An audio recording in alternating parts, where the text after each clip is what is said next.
ಇವತ್ತು full non veg ಊಟನೇ. Hi, welcome to my mini vlog. ಇದು ಭಾನುವಾರದ ವ್ಲಾಗ್ ಆಗಿರುತ್ತೆ. ಇನ್ನು ಭಾನುವಾರ ನನ್ನ ತಂಗಿ ಮನೆಗೆ ಹೋಗಿದ್ನಲ್ಲ, ಅಲ್ಲಿಂದ ಈ ವಿಡಿಯೋ.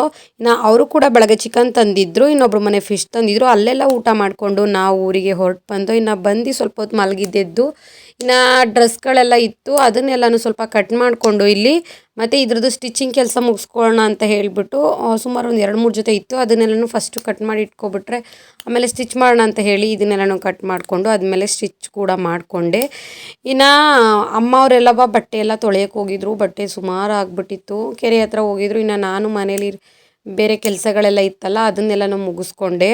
ಇನ್ನು ಅಷ್ಟರೊಳಗೆ ಅಮ್ಮವರೆಲ್ಲರೂ ಕೂಡ ಬಂದರು. ಇನ್ನು ಮಧ್ಯಾಹ್ನಕ್ಕೂ ಕೂಡ ಅಮ್ಮ ಬೆಳಗ್ಗೆ ಸಾಂಬಾರು ಮಾಡೋ ಇಟ್ಟು ಹೋಗಿತ್ತು, ನಾನು ಅದಕ್ಕೇ ರೈಸ್ ಮಾಡಿ ಎಲ್ರಿಗೂ ಊಟ ಸಹ ಹಾಕ್ಕೊಟ್ಟೆ.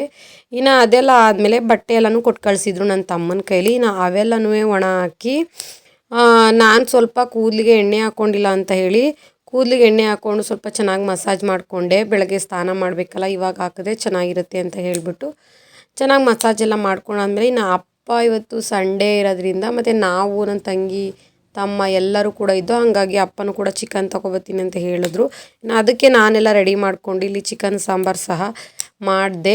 ಅಷ್ಟರೊಳಗೆ ಇನ್ನೊಬ್ಬರು ನನ್ನ ತಮ್ಮನ ಮನೆಯೂ ಕೂಡ ಅವರು ಊಟಕ್ಕೆ ಕರೆದಿದ್ರು, ಅಲ್ಲೂ ಕೂಡ ನಾನ್ ವೆಜ್ಜು ಸರಿ ಅಂತ ಹೇಳಿ ನಾನು ಫುಲ್ ಇಲ್ಲೆಲ್ಲ ಅಡುಗೆ ಎಲ್ಲ ಮಾಡಿಟ್ಟು ನಾನು ಫ್ರೆಶ್ ಅಪ್ ಆಗಿ ಅವ್ರ ಮನೆ ಊಟಕ್ಕೆ ಹೋದೋ. ಇವತ್ತು ಹೆಂಗಾಗ್ಬಿಡ್ತು ಅಂದರೆ ಇಡೀ ದಿನ ಫುಲ್ ನಾನ್ ವೆಜ್ ಊಟನೇ ಆಗ್ಬಿಡ್ತು, ಬೆಳಗ್ಗೆಯಿಂದ ಸಂಜೆವರೆಗೂ. ಇನ್ನು ಅವರೆಲ್ಲರೂ ಕೂಡ ಆಲ್ರೆಡಿ ಊಟ ಆಗಿ ಕೂತಿದ್ರು. ನಾನಿಲ್ಲಿ ಅಡುಗೆ ಎಲ್ಲ ಮಾಡಿಟ್ಟು ಹೋಗಿದ್ನಲ್ಲ, ನಾನು ಕೂಡ ಹೋಗಿ ಊಟ ಎಲ್ಲನೂ ಮಾಡಿ ಎಲ್ಲರ ಜೊತೆನೂ ಸ್ವಲ್ಪ ಹೊತ್ತು ಆಟೆ ಹೊಡೆದು ಅಲ್ಲಿಂದ ಮನೆಗೆ ಬಂದು. ಇನ್ನು ಇವತ್ತಿನ ವ್ಲಾಗ್ ಇಷ್ಟ ಆಗಿದ್ದರೆ ಪ್ಲೀಸ್ ಲೈಕ್ ಮಾಡಿ, ಹಾಗೆ ನನ್ನ ಪೇಜ್ನ ಫಾಲೋ ಮಾಡೋದನ್ನು ಮರಿಬೇಡಿ. Thank you.